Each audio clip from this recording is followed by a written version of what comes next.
कुछ दिन पहले की बात है जब मेरी एक दोस्त पूछ रही थी कि तुम ये बताओ कैमरा पर आना वीडियो बनाना कितना कूल लगता होगा ना। तो मैंने कहा था हाँ ठीक है, पर हर जगह काम करने का एक तरीका होता है, प्रेशर भी होता है, कई सारी चीज़ों को ध्यान में रखा जाता है। तो उसने कहा कि फिर भी काफ़ी मज़ा आता होगा दिन में 3-4 वीडियो शूट करना। फिर मैंने एक कहावत सोचकर हंसते हुए बात टाल दी थी। कहावत थी कि दूर के ढोल सुहाने, मतलब दूर से कुछ चीज़ें काफ़ी चमकदार लगती है। इसी कड़ी में कुछ वक्त पहले बॉलीवुड की आवाज़ कहलाने वाले अरिजीत सिंह ने रिटायरमेंट का ऐलान किया था। इस खबर के बाद लगा था कि इतनी जल्दी सिंगर ने ऐसा फैसला क्यों लिया होगा, लेकिन अब इसके तार सिंगर प्रीतम के बयान से जुड़ते नजर आ रहे हैं। अरिजीत सिंह ने रिटायरमेंट से पहले उनसे एक खास बात कही थी। आज की इस वीडियो में वही बात हम आपको बताने वाले हैं, जिसके बाद उन्होंने बॉलीवुड के गानों से विदा ले ली। साथ ही बताएंगे कि प्रीतम ने बॉलीवुड में होने वाले प्रेशर के बारे में क्या कुछ कहा। मेरा नाम है अन्नू और आप देख रहे हैं मास्टर शॉट। पिछले साल आपने फिल्म मेट्रो इन दोनों देखी होगी। फिल्म का म्यूजिक प्रीतम ने तैयार किया था। इसी दौरान इंडियन एक्सप्रेस को दिए इंटरव्यू में सिंगर ने बताया कि वो अब थोड़ा कमर्शियल म्यूजिक से पीछे हटना चाहते हैं, ताकि अपने बच्चों के साथ ज्यादा वक्त बिता सकें। उनके बच्चे जल्द ही आगे पढ़ाई के लिए यूएस जाने वाले हैं। बात ध्यान देने वाली ये है कि अभी हाल ही में अरिजीत सिंह ने भी कुछ ऐसे ही कारणों के बाद बॉलीवुड से बतौर सिंगर विदा ली थी। मगर इंडस्ट्री में ऐसा क्यों हो रहा है कि एक के बाद एक सिंगर फिल्म इंडस्ट्री के प्रेशर के बारे में बात कर रहे हैं? और अरिजीत सिंह ने प्रीतम को रिटायरमेंट से एक दिन पहले ऐसी क्या बात बताई थी? इंडियन एक्सप्रेस से बात करते हुए प्रीतम ने बताया कि वो अरिजीत सिंह की तरह ही कुछ सालों के लिए लाइमलाइट और लगातार काम से ब्रेक लेना चाहते हैं। उनका कहना था कि वो पूरी तरह गायब तो नहीं होंगे, लेकिन थोड़ा स्लो होकर खुद को क्रिएटिवली रिचार्ज करना चाहते हैं। प्रीतम ने ये भी बताया कि हाल ही में उन्होंने एक डिटॉक्स ट्रिप की थी और उसी दौरान उन्हें एहसास हुआ कि अब जिंदगी में थोड़ा पॉज लेने की ज़रूरत है। वहीं जब अरिजीत सिंह के रिटायरमेंट की बात चली तो प्रीतम ने साफ कहा कि कोई भी आर्टिस्ट सच में रिटायर नहीं होता है। उनके हिसाब से इसे रिटायरमेंट नहीं, बस एक छोटा सा ब्रेक समझना चाहिए। प्रीतम ने बताया कि वो खुद पिछले 8 महीने से हर किसी को बोल रहे थे कि वो रिटायर होना चाहते हैं, लेकिन इंडस्ट्री में कोई उनकी बात को सीरियसली ही नहीं लेता है, सब हंसकर टाल देते हैं। उन्होंने ये भी खुलासा किया कि वो कई बार अरिजीत से रिटायरमेंट को लेकर बात कर चुके थे। अरिजीत उन्हें हमेशा अपने होम टाउन जियागंज आने के लिए कहते थे, लेकिन प्रीतम कभी जा ही नहीं पाते थे।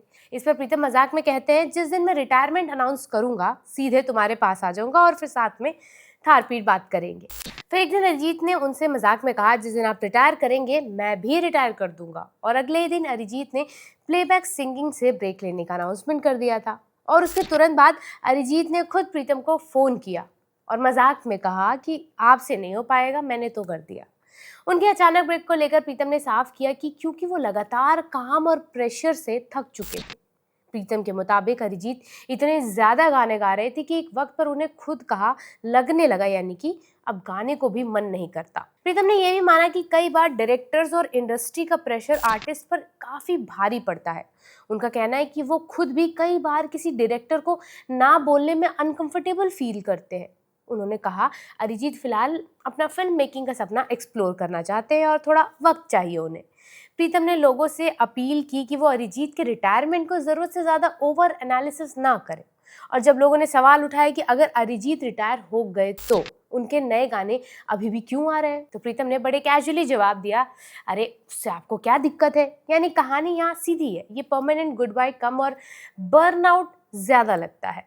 बॉलीवुड में मशीन की तरह नॉन स्टॉप काम करने का प्रेशर कभी कभी सबसे बड़े स्टार्स को भी म्यूट बटन दबाने पर मजबूर कर देता है। इसके अलावा उन्होंने मजाक में ये भी कहा कि पिछले 1 साल से वो अपने दोस्तों को रिटायरमेंट की बात सुनाते आ रहे हैं, इसीलिए अब पीछे हटकर उन्हें डिसअपॉइंट नहीं कर सकते।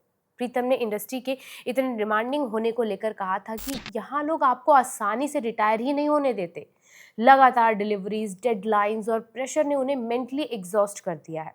वैसे पहली बार नहीं है जब उन्होंने ब्रेक लेने की कोशिश की है। इससे पहले वो 2014 और 2017 में रिटायर हो चुके हैं, लेकिन वो ब्रेक सिर्फ 6 से 8 महीने के लिए लेते हैं। इस बार उनका प्लान बड़ा है, वो कम से कम 3 से 4 साल तक का लंबा पॉज लेना चाहते हैं।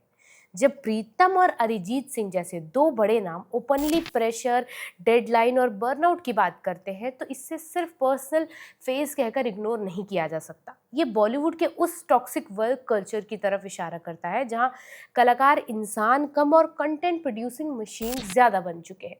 प्रीतम की बात और भी ज़्यादा रिवीलिंग है।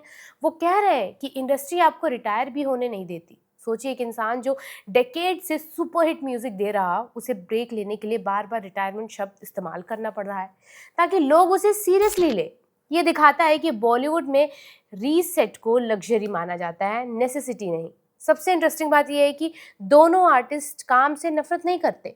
उन्हें अपने आर्ट से प्रॉब्लम नहीं है, प्रॉब्लम उस सिस्टम से है जहां क्रिएटिविटी डेडलाइन के नीचे दम तोड़ने लगती है। जब म्यूजिक इमोशन ज्यादा डिलीवरी शेड्यूल बन जाता है तो आर्ट धीरे धीरे कॉर्पोरेट असाइनमेंट जैसा लगने लगता है। हालांकि अरिजीत सिंह इंडिपेंडेंट तौर पर म्यूजिक काम जारी रखेंगे। ये वीडियो फिलहाल यहीं तक है। कमेंट सेक्शन में बॉलीवुड के वर्क कल्चर पर आप अपनी राय जरूर रखिएगा और देखते रहिए मास्टर शॉट।